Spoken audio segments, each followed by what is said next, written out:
안녕하십니까. 11월 29일 오후 김경국TV 시작하겠습니다. 이재명 대표가 위정교사 혐의 1심 선고에서 1심 재판에서 무죄를 선고받은 이후 지금 그야말로 기세를 올리고 있습니다. 주춤하던 서울중앙지검 지휘부에 대한 탄핵을 지금 밀어붙이기로 했죠. 뿐만 아니라 감사원장까지 탄핵하겠다고 합니다. 감사원장을 탄핵하면 다음 순위의 감사위원이 문재인 전 대통령이 임명한 감사위원이 다음 순위입니다. 그래서 그 민주당 성향의 감사위원을 대행으로 내세워서 감사원을 실질적으로 장악하려 하고 있는 것입니다. 제가 어제 방송에서 감사원 사무총장이 대행을 맡게 된다고 말씀드렸는데 착각이었습니다. 죄송합니다. 또 이재명은 당 지도부의 여당과 협의가 되지 않고 있는 쟁점 법안들에 대해서도 강행 통과를 지시했습니다. 당 일각에서 여당과의 협의 필요성을 제기했는데 이재명은 이런 지하에 묵살해버렸다고 합니다. 이미 양국관리법과 농수산물가격안정법 등 대통령의 거부권 행사가 확실시되는 6개 법안을 어제 이미 강행 처리했습니다. 윤 대통령의 거부권 행사 숫자를 늘려놓겠다는 것이죠.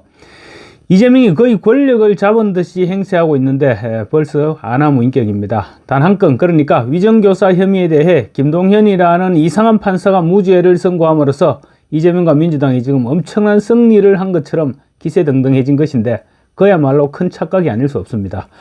오래 가지 못할 것이란 사실을 아마 민주당도 알고 이재명 본인도 알고 있을 것입니다. 그래서 지금 앞뒤 가리지 않고 최대한 밀어붙여서 그 오래 가지 않을 시간을 영원히 오래 갈 수 있도록 만들려고 하는 것입니다.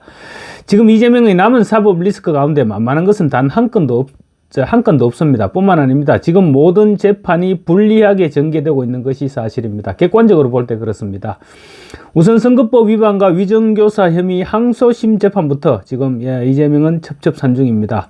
어느 재판 할 것 없이 항소심은 지금 이재명에게 유리할 것이 없습니다. 항소심 재판부 판사들의 마음가짐이 달라졌기 때문입니다.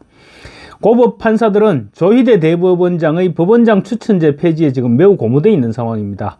문재인 정권에서 김명수 대법원장이 법원장 추천제라는 이상한 제도를 도입하면서 고법 판사들은 지방법원장으로 승진할 수 있는 기회가 없어져 버렸습니다. 그래서 대법관이나 헌법재판관 이런 쪽으로 발탁되지 않는 이상 다른 탈출구가 없어져 버리니까 재판에 의혹이 생길 리가 없었을 것입니다. 지방법원에서는 고참들이 법원장 욕심에 후배 판사들에게 휘둘리고 또 고등법원에서는 판사들의 의혹이 사라지고 그랬으니까 법원장 추천제는 재판 지연의 핵심 원인이 되었던 것입니다. 그런데 이제 법원장 추천제가 폐지되고 지방법원장으로 승진될 길이 열렸으니까 고법 판사들의 의혹이 지금 넘칠 수밖에 없게 됐습니다.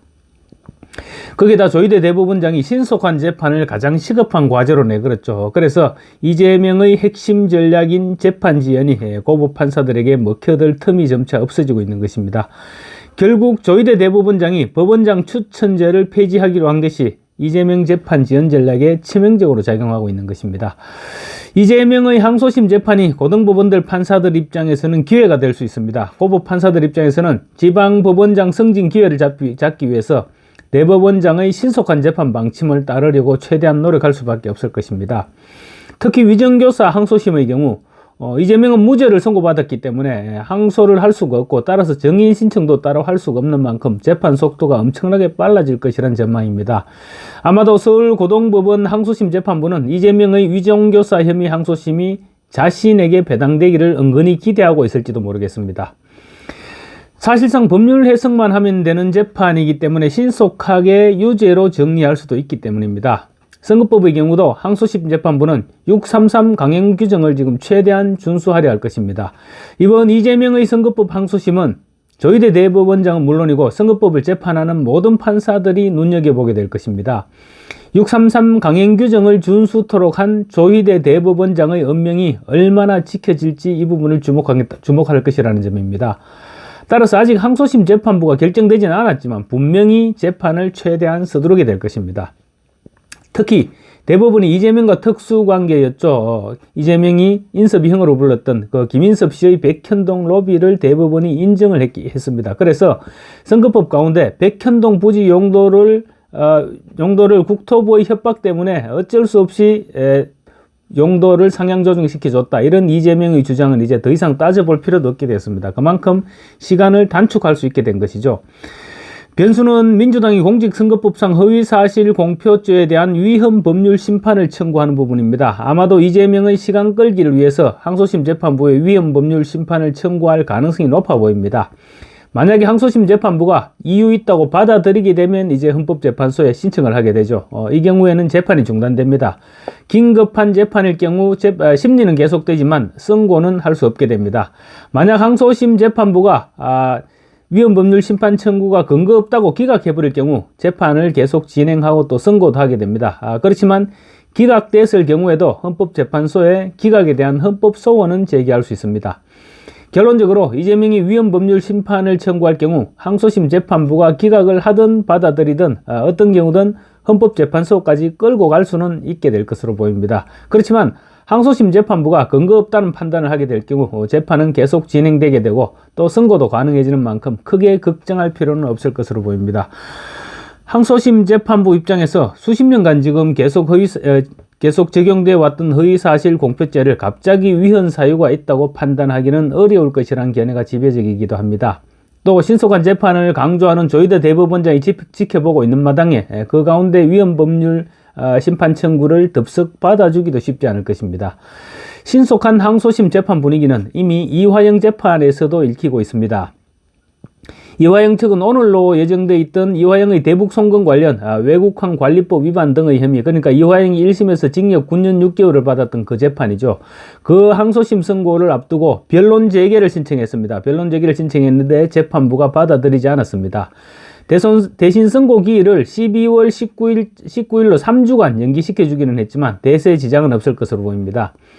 이화영의 항소심 재판은 이재명의 재판으로도 인식돼 왔죠. 그래서 이재명에도 굉장히 중요한 재판입니다. 이재명은 그래서 이화영의 재판이 최대한 시간을 끌어주기를 바라고 있습니다. 그래서 이화영 측에서 변론 재개를 신청했던 것인데요.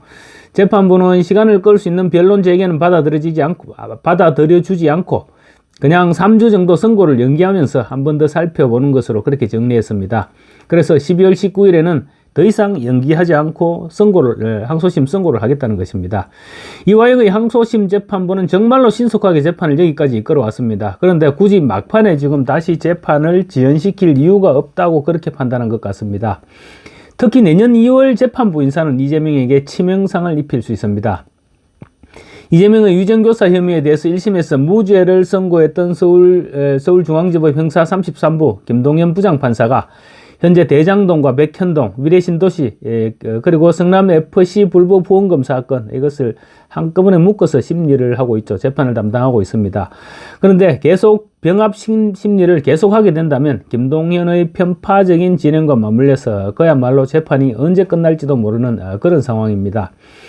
그런데 내년 2월에 법원 인사이동이 있습니다. 인사이동이 실시되면 새로 부임되는 부장판사의 입장에서는 재판을 병합해서 계속 진행할 이유가 없을 것입니다. 부담스럽기도 할 것이고 또 언제 끝날지도 모르는 재판을 계속 안고 갈 수도 없을 것입니다. 만약 자기가 계속 담당하게 된다면 자기 서울중앙지법에 머무는 기간 동안 재판을 마무리하지 못할 가능성이 훨씬 높을 것입니다. 그래서 심리를 분리하든가 아니면 재판부를 재배당하든가 이런 선택을 하게 될 것인데 백현동 재판이 이재명에게는 아킬레스건으로 급부상했습니다. 백현동 사건 심리를 분리하든가 아니면 다른 재판부에 재배당하게 되면 재판은 일사천리로 진행될 수밖에 없습니다. 그런데 어제 이재명이 인섭이형으로 호칭하는 김인섭 씨가 백현동 로비 혐의로 대법원에서 징역 5년형이 확정됐습니다. 이재명에게는 치명적일 수밖에 없습니다. 대법원의 확정 판결로 200억 원의 배임 혐의로 기소된 이재명의 백현동 개발 비리는 거의 유죄가 확정적이다. 그렇게 볼 수 있기 때문입니다. 대장동에서 백현동 재판이 분리만 된다면 재판은 굉장히 빨리 진행될 수 있게 된 것입니다.